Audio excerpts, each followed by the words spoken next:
지난 주간에는 우리가 부흥회를 해서 지금 우리가 연속적으로 생각하고 있는 아브라함 이야기를 살펴보지 못했습니다. 오늘 다시 아브라함에게로 돌아와서 이제 5번째 아브라함 이야기를 우리가 함께 나누고자 합니다.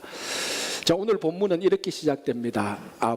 하나님께서 아브라함에게 나타나셔서 두려워하지 말라. 내가 너의 방패가 되고 너의 상급이 될 것이다 라는 말입니다. 왜 하나님께서 아브라함에게 두려워하지 말라라고 말씀하셨습니까? 이것은 오늘 본문 출애굽기 15장 앞에 있는 14장의 내용, 14장에 일어났던 사건 때문입니다. 14장에서 무슨 일이 일어났습니까? 이 동방 왕들과 요단 왕들이 전쟁을 하는 통에 아브라함의 조카 롯이 포로로 잡혀갑니다.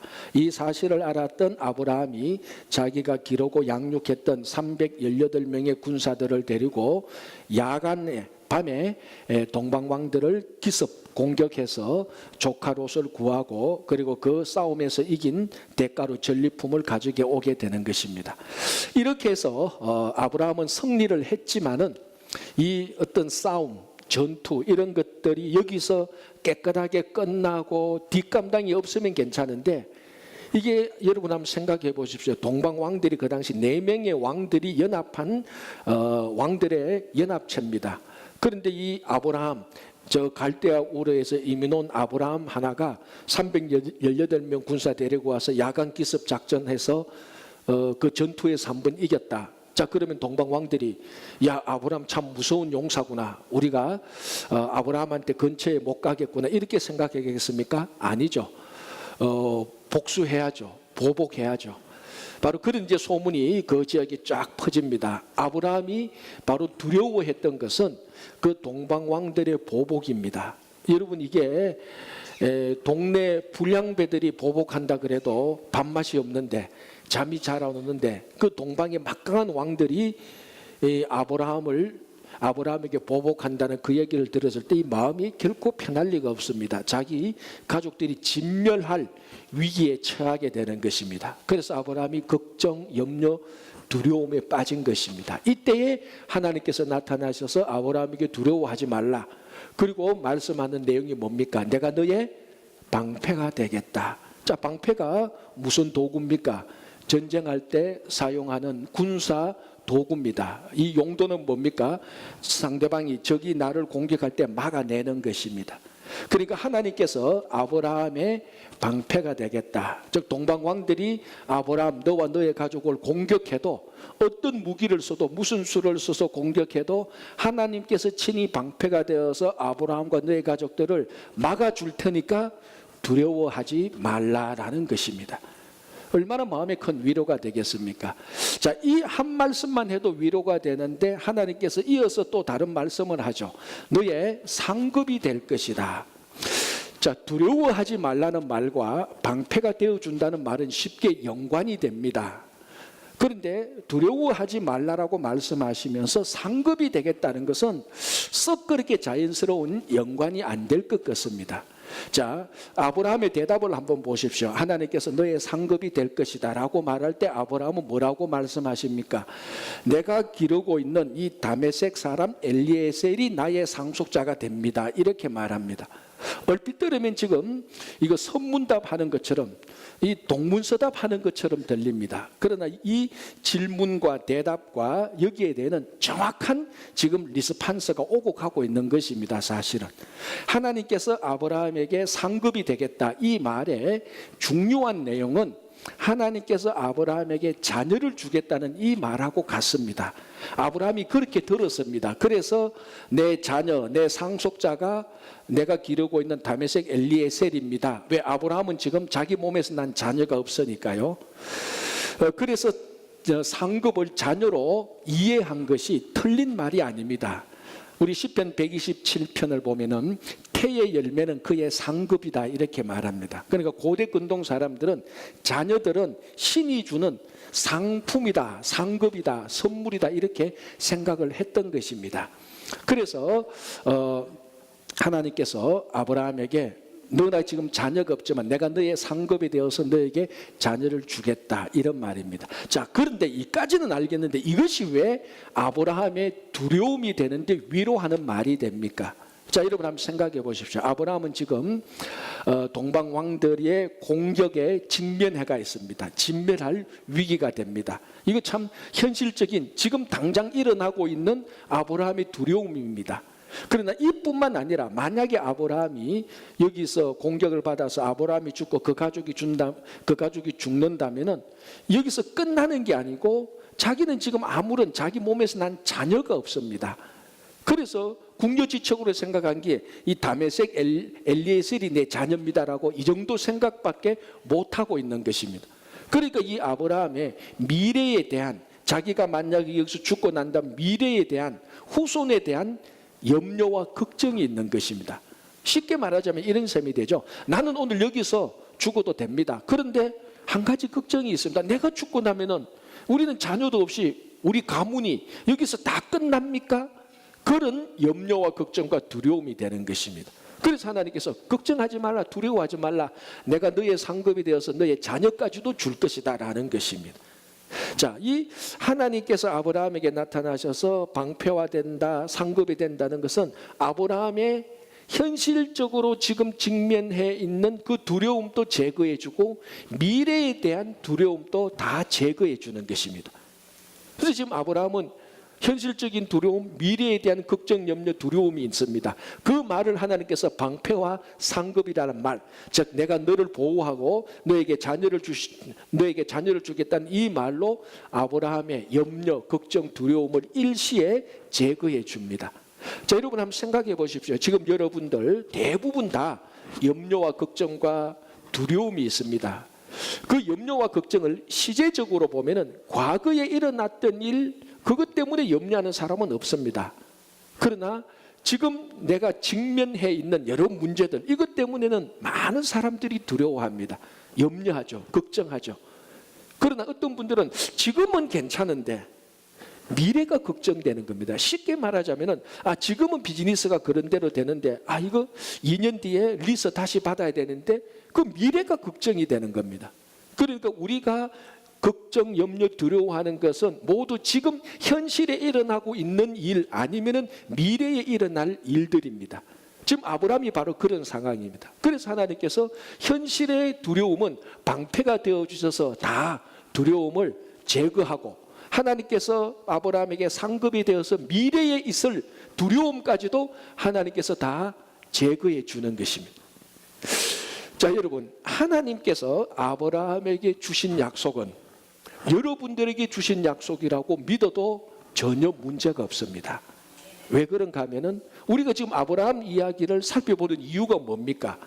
왜 성경의 많은 믿음의 선진들 가운데서 아브라함을 살펴봅니까? 제가 아브라함 이야기 첫 번째 할 때 강조했던 것입니다. 그렇습니다. 아브라함이 공식적으로 1호 이민자입니다. 그러니까 하나님께서 아브라함을 이민자의 대표로 세우시고 아브라함에게 했던 약속은 이후에 믿음을 가지고 아브라함의 믿음을 가지고 아브라함처럼 이민의 삶을 살고 있는 우리들에게 주시는 동일한 위로와 약속이 되는 것입니다. 그래서 저는 당당하게 이 말씀을 보면서 하나님께서 아브라함에게 두려워하지 말라 이렇게 말을 했다면 역시 아브라함의 믿음의 후손들, 이민자의 후손되는 우리들에게도 동일하게 두려워하지 말라. 내가 너의 방패가 되고 너의 상급이 될 것이다. 지금 당장 걱정하고 있는 일이 무슨 일이냐? 비즈니스, 일터, 건강, 재정, 당장 지금 직면하고 있는 이 일도 걱정하지 마라. 하나님께서 방패가 되어서 너를 온전히 보호해 주시겠다고 약속하는 것입니다. 똑같이 미래에 걱정할 일들이 지금 다가오고 있느냐? 똑같이 말합니다. 걱정하지 마라. 내가 너의 미래의 일도 너의 상급이 되어서 다 채워줄 것이라고 약속을 하는 것입니다. 그래서 아브라함에게 주신 약속을 우리가 동일하게 받아들여도 아무런 문제가 없습니다. 아니, 이게 사실입니다. 하나님께서 지금 이 약속을 또 우리들에게 해주고 있는 것입니다. 자, 이제 하나님께서 이렇게 말씀하셨습니다. 그래서 이제 초점이 어디로 넘어가는가 하면은 상급에게로 초점이 넘어갑니다. 이 상급의 핵심 내용은 무엇이라고 했는가 하면 자녀입니다. 그래서 하나님께서 여기에 대해서 확실하게 하기 위하여서 어떻게 합니까? 아브라함을 데리고 밖으로 데리고 나서 그 밤에 하늘에 많은 별을 보게 합니다. 뭇별을 보고 난 다음에 하나님께서 너의 자녀가 저 하늘의 뭇별처럼 많게 될 것이다. 그때 하나님께서 그 하나님의 말씀을 믿었고 하나님을 믿었고 하나님은 그 믿음을 보고 의로 여기셨습니다. 이 창세기 15장 6절 하나님 아브라함이 하나님을 믿고 하나님께서 그 믿음을 의로 여겼다는 것은 우리 성경 전체에서 우리 성도들의 삶에서 가장 중요한 핵심이 되는 것입니다. 이걸 사도 바울은 뭐라고 말합니까? 믿음으로 살리라. 오직 의인은 믿음으로 말미암아 살리라. 이신칭의 오직 의인은 믿음으로 말미암아 의롭게 되리라. 이게 성경 전체의 가장 중요한 핵심이 되는 것입니다. 이 스타트가 바로 아브라함에서부터 시작되는 것입니다. 그래서 오늘 본문은 믿음이 무엇인가를, 즉 아브라함이 가졌던 믿음, 하나님께서는 그 아브라함의 믿음을 보고 의롭게 여기셨는데 그 아브라함의 믿음이 무엇인가 오늘 본문에서 명확히 말하고 있습니다. 오늘 이 본문에서 하나님께서 아브라함을 믿었다라고 말할 때 이 믿는다라는 말이 성경에서 처음 나오는 단어입니다. 물론 아브라함은 이전에 하나님을 믿었습니다. 그 믿음의 행위를 보여주었습니다. 그러나 그때 믿는다라는 말은 나타나지 않았습니다. 이 단어는 나타나지 않았는데 오늘 처음으로 나타납니다.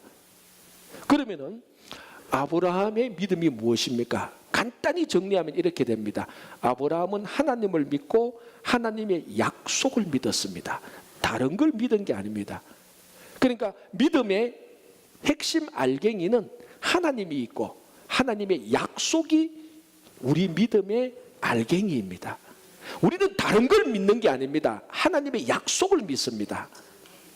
그런데 많은 성도들이 믿음이라고 말하면서 하나님의 약속보다는 다른 것들을 믿는 경우가 많습니다. 이것은 아브라함의 믿음하고는 본질적으로 다른 것입니다. 하나님은 하나님과 하나님의 약속을 믿는 것, 그걸 보고 의롭다고 여긴 것이지 다른 엉뚱한 것을 믿는 걸 보고 의롭다 여긴 것이 아닙니다. 자, 가끔 이제 성도들은 이 믿음을 무엇하고 혼동하고 있는가 하면은 긍정적으로 생각해서 나의 모든 일이 잘 될 것이다. 이걸 마치 신앙의 믿음인 것처럼 섞어서 착각하고 있는 경우가 있습니다. 물론 긍정적인 생각, 우리가 흔히 긍정적인 마인드는 참 좋은 겁니다. 매일 원망하고 불평하는 것보다 내일이 잘 될 거야. 내일은 밝고 아름다운 미래가 생길 거야. 지금 좀 이런 일이 있는데 이거 다 잘 될 거야. 걱정 마. 이거 참 좋은 일이에요. 참 좋은 생각이고 앞으로 여러분들도 이런 태도가 꼭 필요합니다. 그러나 이런 긍정적인 생각이 아브라함이 가지고 있었던 믿음하고는 다릅니다. 아브라함 믿음의 핵심은 하나님이 있고 약속이 있어야 되는 것입니다. 이 긍정적인 생각에는 하나님도 없고 약속이 있는 건 아닙니다. 그저 자기만 있는 겁니다. 자기 생각에 긍정적으로 좋게 생각하는 것입니다.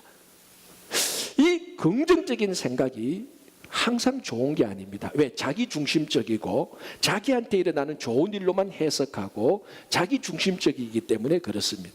그래서 이 긍정적인 생각은 현실 감각이 떨어집니다.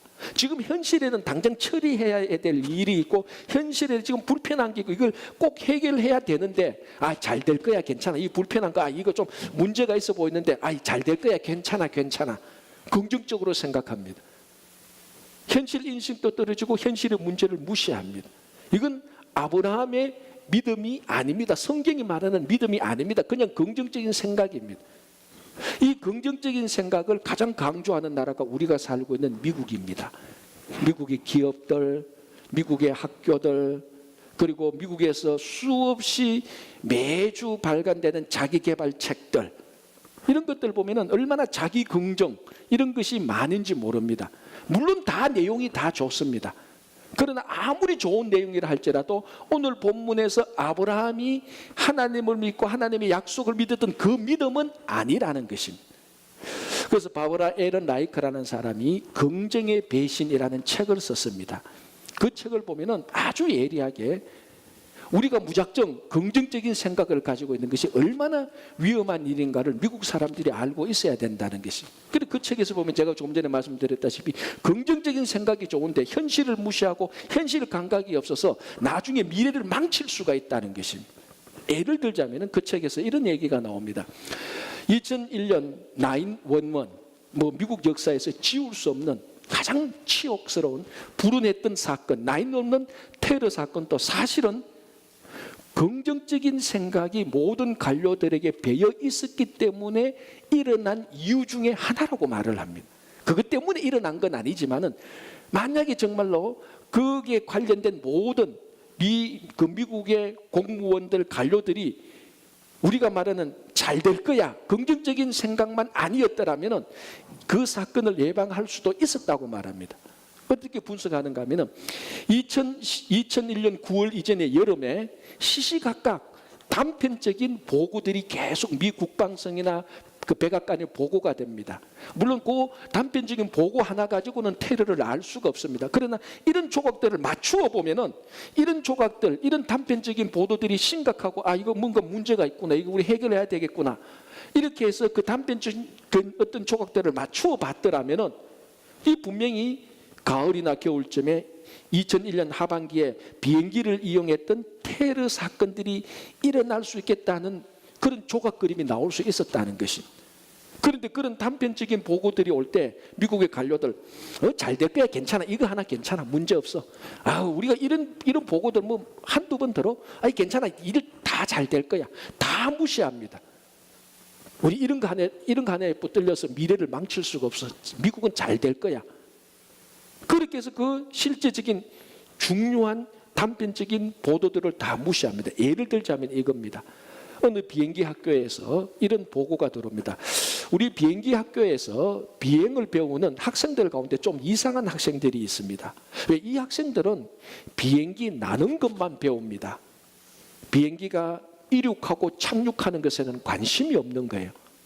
여러분 생각해 보십시오. 비행기 조종을 배우는 학생이 비행기가 나는 것도 중요하지만 비행기가 이륙하고 착륙하는 것은 훨씬 더 중요합니다. 실제로 배우면은 이 비행기가 이륙하고 착륙할 때 사건이 제일 많이 납니다. 그런데 그 학생들은 비행기가 어떻게 뜨고 어떻게 딱 도착하는가는 관심이 없고 어떻게 나는 거에만 관심이 있는 거예요. 그리고 예리한 비행기 교관이, 그 비행학교 교관이 학생들이 좀 이상하대서 보고를 올립니다. 그런데 그 보고를 받았던 이 긍정적인 마인드에 꽉 배어 있는 관료들은 괜찮아, 이런 학생도 좀 있어도 괜찮아, 다 잘 돼, 다 잘 될 거야, 무시해버렸습니다. 그래서 그 테러 사건들을 예방하지 못했다는 것이. 물론 이 이론에는 논지는 있지만은 우리가 충분히 들어야 될 게 있습니다. 왜? 긍정적인 마인드 참 좋죠. 그러나 이 긍정적인 마인드는 현실을 무시하고 현실의 문제들을 다 무시해버리기 때문에 미래에 정말 문제가 닥쳤을 때는 해결하지 못합니다. 이거는 아브라함이 하나님의 약속을 믿었던 믿음하고는 완전히 다른 겁니다. 그런데 많은 성도들은 긍정적인 마인드를 마치 성경에 나오는 믿음인 것처럼 섞어서 생각하고 있습니다. 믿음의 알갱이에는 하나님이 있어야 되고 하나님의 약속이 있어야 됩니다. 이 긍정적인 마인드는 하나님도 없고 약속도 없어요. 그냥 자기가 자기 마인드 컨트롤을 하는 거예요. 자기가 자기 생각을 다스리기만 하면 되는 겁니다. 그래, 믿음의 중심은 하나님의 중심인데 긍정적인 마인드의 중심은 자기 중심입니다. 그래서 긍정의 배신, 긍정은 자기 중심, 인간 중심이기 때문에 언제든지 그 생각을 품고 있는 사람을 배신할 수 있다는 것입니다. 또 한 가지 성도들이 믿음하고 혼돈하고 있는 것이 상상력입니다. 우리 참 많이 하죠. 믿음을 가져라고 말할 때는 일이 잘 되게 장밋빛 미래를 상상합니다. 그 상상 하나님이 주신 상상도 아닌데 하나님의 약속도 아닌데 자기가 미래를 만들어내고 자기가 미래를 그립니다. 지금은 어렵지만은 내 미래는 활짝 필 거야. 내 미래는 내가 이 나라의 국회의원이 되고 장군이 될 거야, 대통령이 될 거야. 이거 하나님의 약속도 아닌데 자기가 자기를 만들어내는 겁니다. 여러분, 이거 우리들이 다 그런 생각하는 것 아닙니까? 다 이렇게 해서 우리가 자녀들에게 꿈을 주는 겁니다. 물론 꿈을 주고 희망을 준다는 것은 참 좋은 일이에요. 그러나 냉철히 말해서 아브라함의 믿음은 아닙니다. 성경이 말하는 믿음 아닙니다. 왜? 이 미래상은 하나님이 만든 것도 아니고 자기가 만든 거예요. 그래서 믿음은 자기 아무것도 없는 것에서 자기 생각으로 만든 게 믿음이 아니고, 믿음은 이미 하나님이 주신 것을 받아들이는 게 믿음입니다. 오늘 아브라함의 믿음을 보시면 하나님께서 이미 아브라함에게 약속을 준 겁니다. 그걸 아브라함은 받아들이는 거예요. 없는 것을 자기가 만드는 건 아니에요. 지금 내가 자녀가 없으니까 자기 마인드 컨트롤 합니다. 자녀가 있어야 되겠지, 하늘의 별처럼 있어야 되겠지, 미래를 상상합니다. 아브라함은 전혀 그 어렵고 힘든 상황 가운데서 미래를 상상하거나 꿈을 꾸거나 없는 것을 만들지 않습니다. 하나님께서 주신 것을 받아들이는 겁니다. 이게 믿음입니다. 얼마나 우리 속에 아브라함이 가진 믿음과 지금 우리가 생각하는 믿음에 큰 차이가 있는 줄 모릅니다. 그래서 상상력과 긍정은 우리를 망칠 수가 있습니다. 그러나 하나님의 약속은 반드시 우리를 망치지 않고 하나님의 약속대로 우리를 인도해 나가는 것입니다. 자, 여러분, 지금 우리 이민자들에게 제일 필요한 게 무엇입니까? 믿음입니다. 하나님께서 주신 약속을 받아들이는 것이 우리 이민자들에게 필요한 것이지, 내가 지금 힘들고 어려우니까 내 미래를 내가 그려야 되겠다, 물론 나쁘지는 않죠. 좋은 것일 수도 있습니다. 아니, 좋습니다. 그러나 죄송하지만 성경이 말하는 믿음하고는 다릅니다. 자, 제가 글을 하나 읽어드릴게요.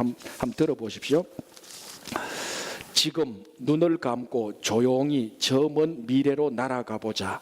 생각만 해도 당신의 입가에 미소를 번지게 하는 그런 모습은 무엇인가? 영혼의 심년에서 이렇게 되고 싶다고 생각하는 모습, 이렇게 되어야 한다고 소리치는 모습, 세상에서 가장 소중하고 아름다운 일, 누구보다 잘할 수 있고 오직 나만이 할 수 있는 일, 내 삶의 중요한 프로젝트를 수행하고 있는 미래를 떠올려보라. 영혼이 전율하는 감동을 경험할 것이다. 이게 믿음입니까? 아니에요. 자기가 만든 상상이에요. 이런 멘트는요, 여러분들이 라디오를 틀면, TV를 틀면 하루에 수십 번 또 희망의 메시지로 전해주는 것입니다. 이것은 하나님께서 우리들에게 준 약속이 아닙니다. 여기에 어디에 하나님이 있습니까? 여기에 어디에 약속이 들어가 있습니까? 우리가 자기 암시합니다.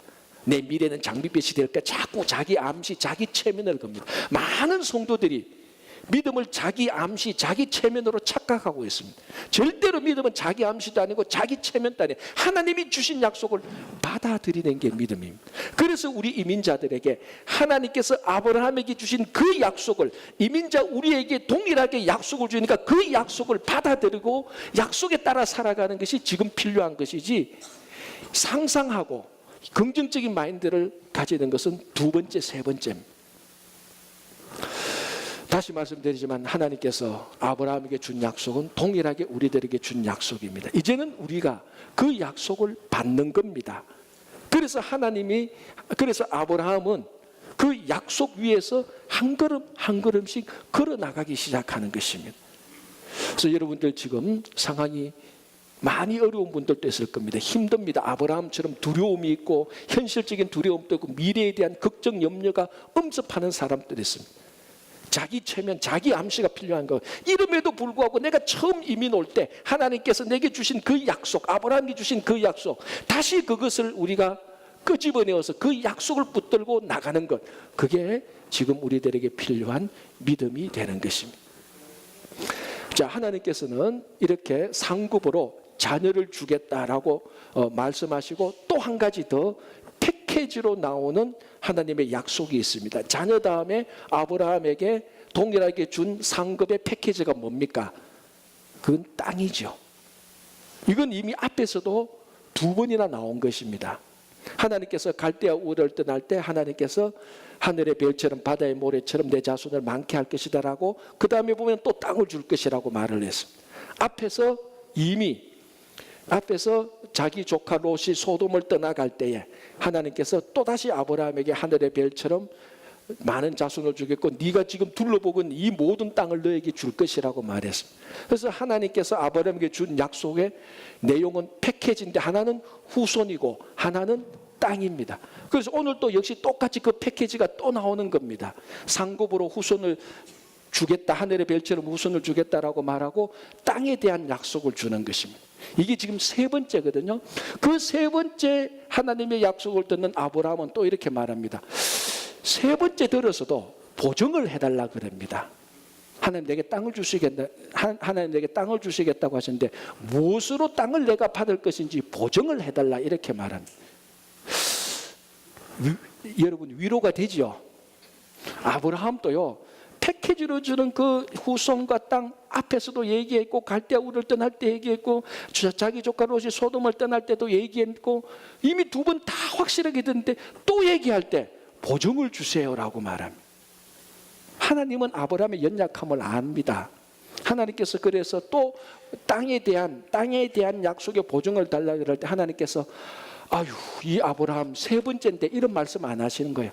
아무 말씀 안 하시고 그 보증으로 무엇을 주십니까? 언약식을 체결합니다. 앞에 갈대아 우를 떠날 때 조카 롯이 소돔으로 갈 때 그때는 언약식을 체결하지 않습니다. 아브라함이 보증을 달라고 말하니까 하나님께서 언약을 체결해서 보증을 주는 것입니다. 마찬가지입니다. 하나님께서 우리에게 주신 언약의 보증이 무엇입니까? 성령께서 우리를 인치셔서 보증해 주는 것입니다. 그래서 우리가 예수 그리스도를 믿을 때 성령께서 우리와 함께 하셔서 우리에게 하늘나라에 대한 보증을 해주는 겁니다. 우리 미래에 대한 하나님의 약속에 대한 보증을 해주는 겁니다. 이 보증의 가장 쉬운 설명은 뭡니까? 집 살 때 다운페이 하는 거하고 똑같아요. 성령께서 우리에게 성령으로 보증해 주셔서 하늘나라에 대한 약속을 분명하게 해주는 것입니다. 그래서 성령께서 우리를 보증해 주셨듯이 하나님께서 그 언약을 통하여서 이제 아브라함에게 그 땅에 대한 보증을 해줍니다. 그런데 이 언약에 대해서 우리가 좀 알아야 됩니다. 자, 오늘 본문에도 잘 설명하고 있듯이 제가 다시 한 번 더 요약해 보겠습니다. 내용이 어떻게 됩니까? 그 당시 언약은 짐승을 가지고 와서 짐승을 반으로 쫙 쪼갭니다. 그래서 오늘도 보면 뭐 암염소, 암양, 암송아지 세 종류의 짐승을 와서 물론 산비둘기도 가져왔지만 쪼개지는 않습니다. 이 세 종류의 짐승을 반으로 쫙 쪼개서 반으로 딱 나눠 놓습니다. 그리고 약속의 당사자 두 사람 또는 약속의 당사자가 된 두 국가의 대표들이 두 사람이 그 쪼개진 그 길로 걸어갑니다. 다 걸어가면은 약속이 체결되는 것입니다.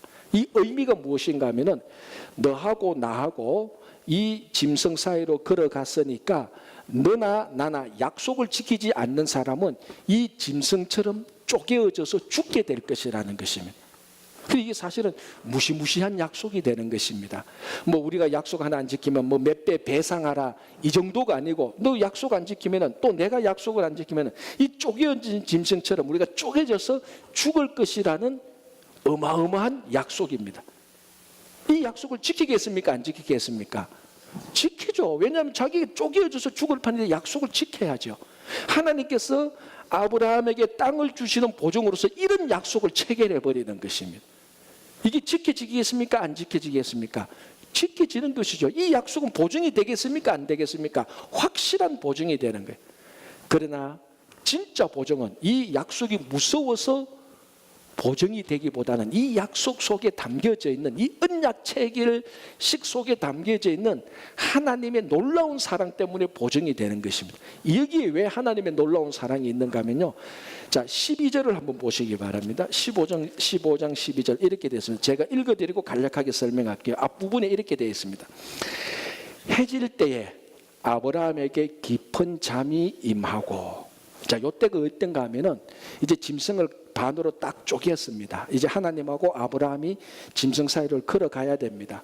그런데 해가 지니까 아브라함이 깊은 잠에 빠져버립니다. 아니 지금 약속해야 되는데 체결식을 하고 이 사이로 걸어가야 되는데 아브라함이 해질 때 깊은 잠에 빠져버립니다. 이해됩니까 여러분? 이게 지금 이해 안 되잖아요. 자기가 보증을 달라고 그래놓고 땅에 대한 약속에 대한 보증을 달라고 그래놓고 하나님께서 보증으로 언약 체결식을 하려고 그랬는데 깊은 잠에 빠졌다? 잘 이해가 안 되는 거예요. 자, 17절을 한번 보시기 바랍니다. 이렇게 되어 있습니다. 해가 져서 어두울 때에 연기 나는 화로가 보이며 타는 횃불이 쪼갠 고기 사이로 지나더라. 쪼갠 고기 사이로 지난 게 뭡니까? 타는 횃불이 지나갔습니다. 하나님께서 횃불의 모양으로 오셔서 하나님 스스로, 하나님 혼자 쪼개진 짐승 사이로 지나간 겁니다. 원래는 아브라함하고 하나님하고 같이 걸어가야 되는 겁니다. 그런데 지금 아브라함은 자고 있어요. 하나님이 아브라함 깨우지 않습니다. 하나님 혼자 쪼갠 짐승 사이로 걸어 들어갑니다.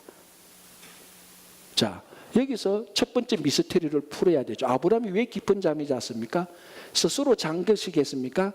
하나님께서 일부러 재운 겁니다. 깊은 잠에 재우고 난 다음에 하나님께서 일부러 혼자 그 안을 지나갔습니다. 원래는 이렇게 되면 언약 체결이 안 되는데 18절을 보시기 바랍니다. 그날에 여호와께서 아브라함과 더불어 언약을 세워버렸습니다. 그냥 혼자 지나가고 언약을 세워버렸습니다. 그렇다면 이 언약이 깨지면은 누가 책임져야 됩니까? 하나님 혼자 책임져야 돼요. 왜? 하나님 혼자 지나갔으니까. 아브라함은 지나가지 않았어요. 그러니까 하나님 스스로 이 땅에 대한 약속을 해주고 이 땅을 반드시 줄 것이라는 언약 체계를 세우시고 난 다음에 만약에 이것이 깨어지면 누가 쪼개어지겠다는 겁니까? 하나님이 쪼개어서 죽겠다는 겁니다. 아브라함 너는 괜찮다는 겁니다. 쌍방간의 약속인데 이걸 하나님 일방적인 약속으로 바꾸어 버리는 것이. 자, 그러면은 약속이 깨지면 하나님은 죽게 됩니다. 쪼개어져서. 약속이 지켜지겠습니까? 안 지켜지겠습니까? 반드시 지켜지죠. 하나님께서 쪼개어져서 죽는다는 말도 안 되고 더 큰 거는 뭡니까? 여기에 담겨져 있는 하나님의 놀라운 사랑이죠. 아브라함하고 같이 지나가면 아브라함은요 며칠 안 돼서 쪼개어서 죽어요. 아브라함의 변덕 잘 알잖아요. 어떤 사람인지 우리 잘 알잖아요. 앞에서 봤잖아요. 자기 살려고 자기 아내를 누이라고 합니다.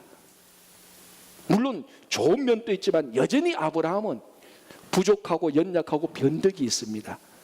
그런데 이 체계를 맺어놓고 이 약속 이행을 안 하면 한 번이라도 안 하면 쪼개어서 죽게 되는데 이것을 아브라함이 지킬 수 있습니까? 못 지킵니다. 하나님은 그걸 아는 겁니다. 그래서 일부러 깊은 잠을 재우고 하나님 스스로 혼자 가서 언약을 체결하고 이 약속이 끼어지면 아브라함 네가 땅을 받지 못하면 하나님 내가 죽겠다는 것입니다.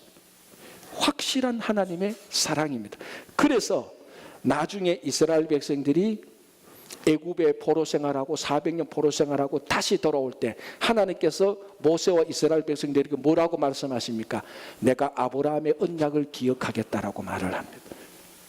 하나님께서 그 언약을 기억하셔서 하나님께서 쪼개어져서 죽어야 되는데 그 땅이 회복 안 되면 이스라엘 백성들이 그 땅을 차지 못하면 하나님 스스로가 그 약속을 지키기 위하여서 이스라엘 백성들을 데리고 와서 다시 가나안 땅에서 살게 하고 그 땅의 주인으로 만들어주는 것입니다. 여기는 약속의 엄격한 약속의 엄격한 항목들을 준수해야 되는 것도 중요하지만 더 큰 건 뭡니까? 하나님의 놀라운 사랑이라는 것입니다. 하나님이 스스로 목숨을 걸고 아브라함에게 약속의 보증을 해주는 것. 여러분, 쌍방간에 약속할 때 무엇이 제일 확실한 보증이 되겠습니까? 물론 우리들은 약속하는 종이 페이퍼에 사인하는 것이 제일 확실한 보증이 된다고 말합니다. 그게 법정 효력이 있으니까요. 그러나 이 종이보다도 사인을 했는 종이보다도 더 큰 확실한 보증은 뭡니까? 절대적인 사랑입니다. 정말로 저 사람이 나를 절대적으로 사랑한다면 그거보다 더 큰 보증은 없습니다. 저 사람이 나를 절대적으로 사랑하는데 사인할 필요가 없습니다. 이 사람은 목숨을 걸고 내게 약속한 것을 지키는데 그게 가장 확실한 보증이죠.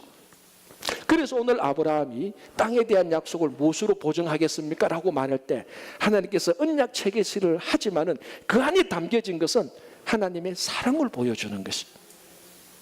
이 약속은 반드시 이루어지는 것이 마찬가지입니다. 계속해서 반복되는 말씀이지만 하나님께서 아브라함에게 준 약속은 우리들에게 준 약속입니다. 하나님께서 우리들에게 이민자로 와서 살게 하면서 이 땅에서 우리를 통해서 우리 자녀들의 자녀를 통해서 살도록 하면서 아브라함처럼 하늘의 별, 아브라함에게 준 약속처럼 하늘의 별처럼, 그리고 우리가 살는 이 땅을 주실 것이라고 약속을 하십니다. 우리가 그것을 믿음으로 받아들이는 겁니다. 목사님, 그걸 어떻게 믿음으로 받아들일 수 있어요? 하나님의 절대적인 사랑이 우리에게 있기 때문에 그렇습니다. 그 절대적인 사랑의 표시가 뭡니까? 예수 그리스도께서 이 땅에 오셔서 우리를 위해서 완전히 죽어졌는데 그보다 더 큰 절대적인 사랑이 어디 있습니까? 우리가 그것을 믿고 알고 있는데, 그렇게 하신 하나님께서 그 절대적인 사랑으로 약속을 해주시는데 그 약속이 이루어지지 않겠다고 생각합니까? 여러분 다 그 약속이 이루어지지 않겠다고 생각해도 저는 확실히 믿습니다. 자기 아들을 사랑의 표시로 십자가에 달려 돌아가게 하신 그 하나님께서 이민자에게 주신 그 약속을 이루지 않으실 것 같습니까? 반드시 이루어질 것입니다. 그래서 오늘 이 본문을 보면은 믿음, 소망, 사랑이 다 나타나는 겁니다. 하나님께서 아브라함에게 두려워 말라, 내가 너의 방패가 되고 너의 상급이 될 것이다. 이 현재의 어려움을 해결해 주고 미래에도 상급이 되어서 미래에 대한 두려움을 제거해 줘서 미래에 대한 소망을 가지고 살게 합니다. 그리고 하나님의 약속을 주셔서 그 약속에 대한 믿음으로 살게 하십니다. 그리고 언약 체계식을 맺어서 그 안에 하나님의 절대적인 사랑을 보여줍니다. 그래서 이 본문을 가만히 들어보면 이 안에 담겨져 있는 보면 하나님 우리에게 소망을 주시고 믿음을 가지게 하시고 절대적인 사랑을 주십니다. 사도 바울이 뭐라고 말합니까? 믿음, 소망, 사랑, 이 세 가지는 항상 있다라고 말합니다. 여러분, 이 세 가지가 우리에게 있는데 무슨 염려와 무슨 걱정과 무슨 두려움이 있겠습니까?